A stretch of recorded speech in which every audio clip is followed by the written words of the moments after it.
50,000 বছরের রাস্তা হবে, যার যার কবর থেকে হাসরের মাঠ। ফুলচেরাতের পুল হবে 30,000 বছরের রাস্তা। আমার উম্মতগুলো কিভাবে রে পায়ে হেঁটে তারা অতিক্রম করবে? বন্ধু নবী এমনি এমনি কাঁদেনি রে, নবী জানিয়ে দিয়েছে কাল কিয়ামতের ময়দানে উম্মতগুলো খালি পায়ে থাকবে, মাটি তো তামা থাকবে।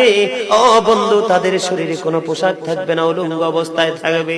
এবং মা আয়েশা প্রশ্ন করলো, গো প্রাণের নবী, জানতে মনে চায় নবী গো, এই যে আপনার উম্মতগুলো উলঙ্গ অবস্থায় খালি পায়ে সবাই থাকবে গো নবী, তারা কি নারী পুরুষ একসাথে? কয় হ্যাঁ, নারী পুরুষ একসাথে। তারা কি কেউ কারো দিকে নজর দিবে না? এবার আমার নবী বলেছে, আয়েশা রে, কেমন করে নজর দেবে রে আয়েশা? বন্যার পানি যেমনি প্রবল বেগে বৃদ্ধি পেয়ে পৃথিবীর মানুষগুলোকে গ্রাস করে ফেলে, কাল কিয়ামতের দিন এই জাহান্নামের আগুন মানুষের দিকে বন্যার মতো প্রবল বেগে ছুটে এসে মানুষকে ঘিরে ফেলবে। এত ভয়ঙ্কর হবে রে আয়েশা কেরা, এত ভয়ঙ্কর হবে আশুরের দিন, এত ভয়ঙ্কর হবে সেই দিন। আর সেদিন এত বিপজ্জনক হবে, একটা পুরুষ আর একটা নারীর দিকে তাকাইবার মতো সুযোগ থাকবে না।